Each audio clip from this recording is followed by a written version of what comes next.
Hello, everyone. How you doing?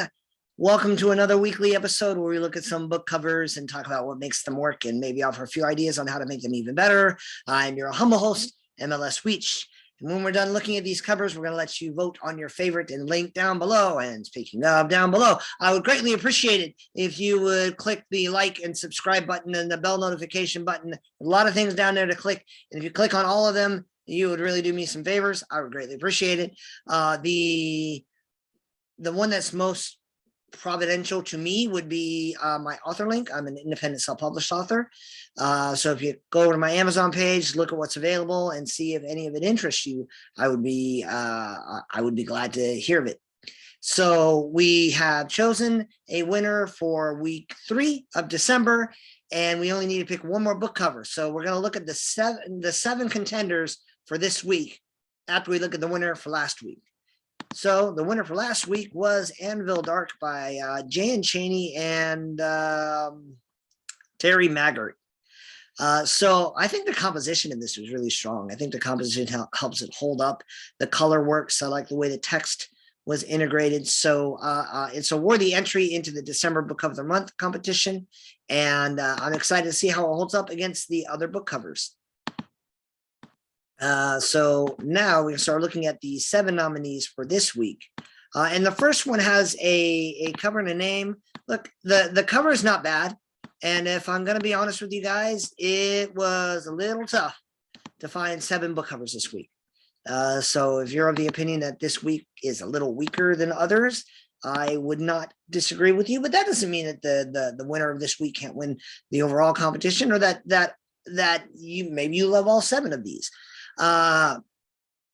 But this book cover is called An Outcast in Another World, and like legit, you can click on the author Amazon author page. It's called Kamikaze Potato. So there's a little tiny piece of me that's afraid that this cover is a prank, but it is what it is. The art is nice. I know it looks pixelated. I can only work with the pictures that Amazon will let me save. So at the end of the day, the resolution is kind of a crapshoot. But what I can tell you is that the art is nice, the color is nice. The light doesn't quite behave like you have this glowing object here, so there should be some brightness in his face that I would expect to see. But at the end of the day, I'm not a fan of the text. I wish that the text was a different font style. It's still legible, so I mean, at the end of the day, it works, and it's pretty rare when I like text. So good color, good art. It's kind of a more comic book style, and that's kind of something that I'm drawn to.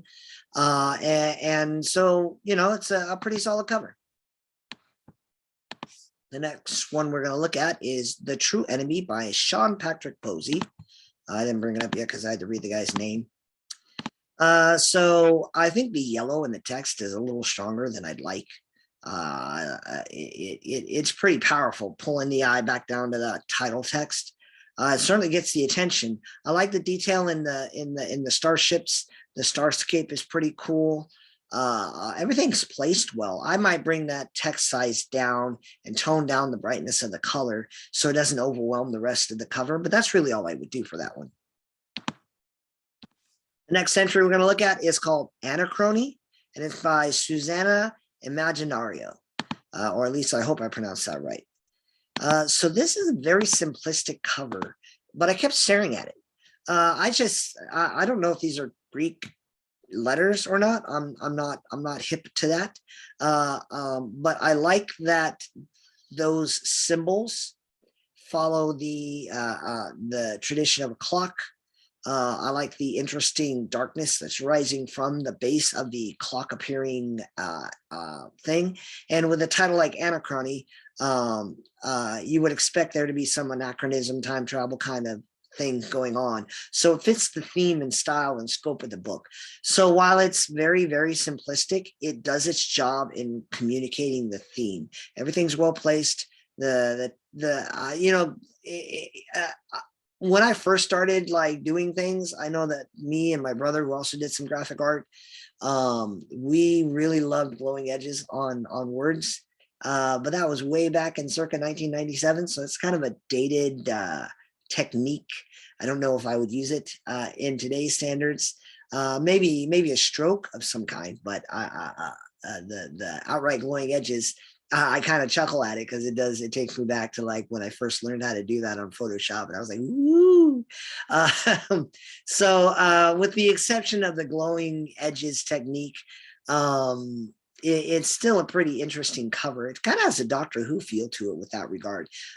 So I mean, it does its job. The next cover we're going to look at is called The Brotherhood of St. Augustine. And so I think the art is interesting. I like the look of the rifle. The military guy wants that guy's finger straightened off the trigger. But I don't know how many people are going to harp on that. But every time I look at a guy with his finger on the trigger, I immediately disregard their skill as a, you know, it's not a thing someone who's trained on how to handle a weapon will do. So it annoys the crap out of me. But really, you know, other than getting that finger straight, or maybe have the person aiming at an actual target, that would fix the problem too. But the art is actually very, very solid. The text is legible.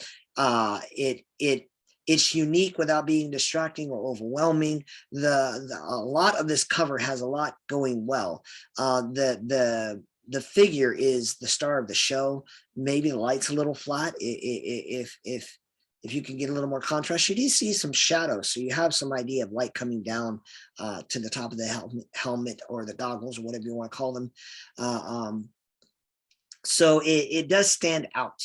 I just wish that there was a little more separation from the background, and I wish I could see the eyes of this figure. All right. The next cover we're going to look at is Press Die to Continue by Raimi Vance and Michael Anderle. I know, I get it. I think I do one every week. It's just how quickly he produces stuff.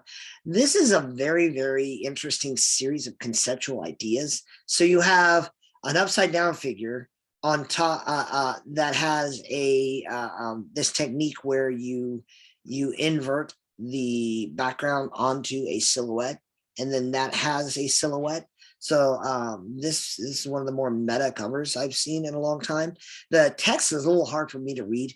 It makes kind of sense, but there's some spots in there where it gets a little challenging. This technique I'm seeing a lot of right now, where you have some kind of silhouette and you put a cityscape inside of it. I've never seen that and then have another silhouette on top of it. I think that's interesting. I certainly hope like we don't start like trying to go like now someone's going to put a cityscape inside of that and then another silhouette in there. I don't need to go that deep into the Inception device. But it is fairly unique, even if it's growing in and how common it is. So you know, I really hope that this doesn't stick entirely. But the upside down figure adds an element of an unusual perception of a common thing. Maybe he's falling, or maybe it's, you know, he looks to be falling. But anytime you have an unusual view of something that's common, you're going to draw a lot of interest. And that's what this does. All right. The next cover we're going to look at is Harvesting Earthlings for Fun and Profit. And I probably picked this cover for the title alone, if I'm being honest. I just think that's a clever title. It got a chuckle out of me. I think it's interesting. You have this giant spaceship with this silhouetted cowboy in the front, but you have a spaceship with a silhouetted cowboy, the Capitol building, and then you have this like 1920s Ford in the cover. So there's a lot going on here, and it's, if I'm being honest, it's a difficult read. Even the title, however clever it is hard to read literally because it's white on top of light colors. So I think it needs a little love in terms of helping the text be more legible. And maybe if I read this book, I'll understand how all these elements work together. But because I have like, is it a Western? Is it a sci-fi? Is it time travel? Which, you know, some may say sci-fi is time travel. I just think time travel is enough of a niche category to warrant its own name. It's still just got a lot of interesting things going on. And when you have a title that's interesting, someone will give it a shot, I'm sure. And then the last one we have is a little bit more traditional in appearance. It's Shadow of a Doubt by Jeff Reynolds. So I love the color. I don't typically like red on designs, but when there's enough contrast, then that solves the problem I have with red being in the design. You have the figure in the center. You know, it's within the gap of the U, so I can see enough of it. I wish that the text was a little bigger. I know you got that. Is it a dirigible? I forget what they call those things, but you got enough of space to bring that up so that the figure can have its own space, and not be overlapping that letter U. I know that that's a letter U, but it's hard to make that figure out because of the letter U. So if you let that figure have its own space, it becomes easier to see. It's still, you know, I like the tone of it. I like anytime the designer considers the text a design element rather than something they put on a design, I'm already enamored with it. I'm already happy with it, because most people don't think of it that way. So that is the 7th book cover, and you can choose your favorite in the link down below. And once you pick the winner for this week, we'll be able to start voting for the December book cover of the month and start looking at book covers for January. I think we got about 3 months to go before we have 12. And then we can name the 2021 M.L.S. Weech Book Cover of the Year, which will be the 3rd time we've given this award, but it's the 1st time where I tried to use YouTube. I am testing this out. So to help me decide whether to keep going or not depends on how much traffic people can get. So let your friends know about it. Vote for your favorites in the link down below. Like it, share it. And that will really be a motivating factor to help me, you know, advance this project. And if it doesn't work, well, then we'll think of other things that we can do. Regardless, please vote on your favorite book cover. And we're always happy to see you. We'll see you next week. God be with you.